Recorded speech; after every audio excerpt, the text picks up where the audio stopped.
کروڑوں سال پہلے کی زمین، پہاڑ ابھی جوان ہیں، دریا تازہ پانی سے بھرے ہیں، فضا میں ایک عجیب سی خوشبو ہے۔ یہ وہ لمحہ ہے جب دنیا اپنے سب سے بڑے مہمان کا انتظار کر رہی ہے، انسان کا۔ سورۃ البقرہ آیت نمبر 30 میں قرآن ہمیں بتاتا ہے، اور اس وقت کو یاد کرو جب تمہارے رب نے فرشتوں سے کہا، میں زمین میں اپنا نائب بنانے والا ہوں۔ یہ اعلان ایک نئے سفر کا آغاز تھا، ایک ایسا سفر جس میں علم، آزمائش اور بقا یعنی سروائیول سب شامل تھے۔ آج ہم آپ کو سنانے والے ہیں اسی سفر کی دلچسپ داستان۔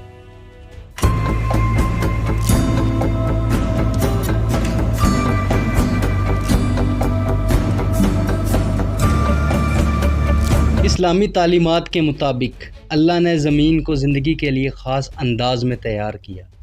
سمندر، درخت، جانور اور ہر وہ چیز جو انسان کی ضرورت تھی۔ سائنس بھی یہی کہتی ہے کہ زمین کا ماحول اربوں سال کے عمل کے بعد زندگی کے لیے موزوں ہوا۔ آکسیجن کی تہہ بنی، موسم کا توازن قائم ہوا اور پانی کے ذخائر وجود میں آئے۔ یہ سب کچھ ایسے تھا جیسے زمین ایک لمبے عرصے سے کسی خاص مہمان یعنی انسان کا انتظار کر رہی ہو۔ اسلام کے مطابق پہلے انسان حضرت آدم علیہ السلام تھے۔ اللہ نے انہیں مٹی سے بنایا، شکل دی اور اپنی روح پھونکی۔ وہ پہلے جاندار تھے جو شعور، علم اور اخلاقی ذمہ داری رکھتے تھے۔ سائنس انسان کے ارتقائی پہلوؤں کو بیان کرتی ہے۔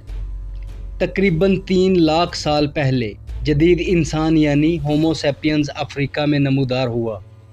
لیکن یہ سائنسی ڈیٹا بھی مانتا ہے کہ انسان صرف ایک جاندار مخلوق نہیں بلکہ ایک تھنکنگ بینگ ہے، جو شعور اور زبان رکھتا ہے، جو فطرت میں منفرد ہے۔ تصور کریں، حضرت آدم علیہ السلام زمین پر اترتے ہیں۔ ہوا صاف، پانی میٹھا، جانور آزاد گھوم رہے ہیں۔ یہ ایک نیا گھر ہے، لیکن یہاں نہ گھر بنے ہیں، نہ کپڑے، نہ کھانے کے برتن۔ قرآن کہتا ہے، اللہ نے تمہارے لیے زمین کو تمہارا فرش بنایا اور آسمان کو چھت، اور آسمان سے پانی برسایا جس سے پھل پیدا کیے تاکہ تم رزق حاصل کرو۔ سورۃ البقرہ آیت نمبر 22۔ یہ آیت بتاتی ہے کہ اللہ نے انسان کے لیے ہر بنیادی ضرورت پہلے سے مہیا کر دی تھی، صرف پہچاننے اور استعمال کرنے کی ضرورت تھی۔ اسلامی روایات کے مطابق ابتدائی انسان پھل، سبزیاں، دانے اور فطری طور پر موجود چیزیں کھاتے تھے۔ سائنس بھی یہی بتاتی ہے کہ ابتدائی ہومو سیپینز زیادہ تر پھل، بیج، جڑیں اور شہد کھاتے تھے۔ تحقیقات سے پتہ چلتا ہے کہ تقریباً 3 سے 4 ملین سال پہلے کے انسان نما جاندار ٹیوبرز یعنی زیر زمین جڑیں جیسے شکرکندی کھاتے تھے، جو توانائی کا بہترین ذریعہ تھی۔ وقت کے ساتھ انسان نے گوشت کھانا شروع کیا۔ ابتدائی شواہد کے مطابق تقریباً 26 لاکھ سال پہلے انسان نے پتھر کے اوزار بنا کر شکار کرنا سیکھا۔ جو پتھر توڑتے وقت نوکدار ٹکڑے ملے، اتفاق سے یہ کٹائی کے لیے بہترین نکلے۔ گوشت نہ صرف خوراک کا نیا ذریعہ تھا بلکہ دماغ کی نشوونما میں بھی اہم کردار ادا کرتا تھا، کیونکہ گوشت میں موجود پروٹین اور چکنائی نے جسمانی طاقت اور ذہنی صلاحیت میں اضافہ کیا۔ اسلام میں آگ کو نعمت اور آزمائش دونوں کہا گیا۔ سائنس کہتی ہے کہ تقریباً 7 لاکھ سال پہلے انسان نے آگ پر قابو پایا۔ آگ شاید ابتدا میں بجلی کے کڑکنے، آتش فشاں پھٹنے یا پتھروں کے رگڑ سے بنی۔ انسان نے اسے پہلے ڈر کے ساتھ دیکھا، پھر قابو پائے۔ پہلا قدم تھا قدرتی آگ کو محفوظ رکھنا، پھر آہستہ آہستہ پتھروں کو رگڑ کر چنگاری پیدا کرنا سیکھا۔ آگ کے فائدے انسان کے یہ ہوئے کہ کھانا پکانے کی سہولت ملی، خطرناک جراثیم ختم ہوئے، رات کو روشنی اور گرمی ملی، جانوروں سے بچاؤ آسان ہوا۔ یہ وہ لمحہ تھا جب انسان نے فطرت پر پہلا بڑا کنٹرول حاصل کیا۔ ابتدائی دور میں انسان غاروں میں رہتا یا کھلے مقامات پر عارضی پناہ گاہیں بناتا تھا۔ پتھر، لکڑی اور ہڈیوں سے اوزار بنائے جاتے، شکار کرنے، گوشت کاٹنے اور کھدائی کے لیے۔ یہ سب چیزیں سادہ لگتی ہیں، لیکن یہی وہ بنیاد تھی جس پر انسانی تہذیب کھڑی ہوئی۔ اتفاق سے شروع ہونے والے کمالات اور پہلی ایجادات جو انسان نے کی، ان میں برتن، جانور کے خول یا لکڑی میں پانی رکھنے کا آئیڈیا مشاہدے سے آیا۔ کپڑے، جانوروں کی کھال پہلے بارش یا سردی سے بچنے کے لیے استعمال ہوئے، بعد میں سلائی کے لیے ہڈی کی سوئیاں بنیں۔ ابتدائی انسان اکیلا نہیں رہتا تھا۔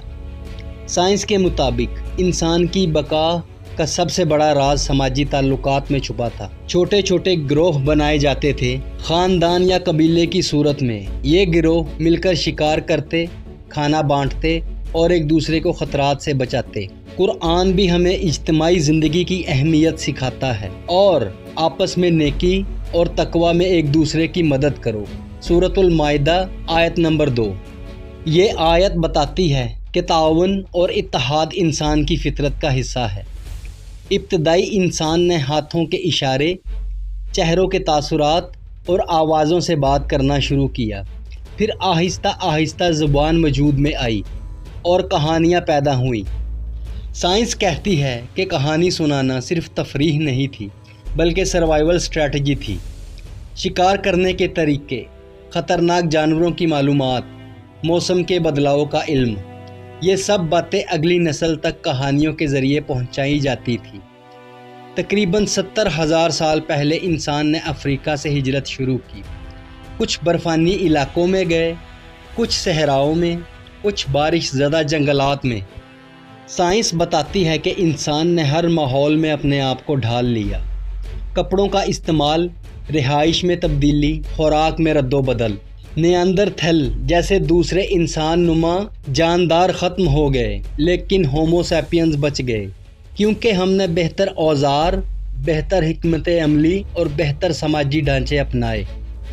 ابتدائی انسان جانوروں کی کھال، پودوں کے ریشے اور گھاس پھوس سے کپڑے بناتا تھا۔ یہ صرف سردی سے بچاؤ نہیں، بلکہ شناخت اور قبائلی شناخت کا بھی حصہ تھے۔ قرآن ہمیں لباس کو اللہ کی نعمت کہتا ہے۔ اے بنی آدم، ہم نے تم پر لباس اتارا تاکہ تمہاری شرم گاہیں ڈھانپے اور تمہارے لیے زینت ہو۔ سورۃ الاعراف آیت نمبر 26۔ تقریباً 10,000 سال پہلے ایک بڑا انقلاب آیا۔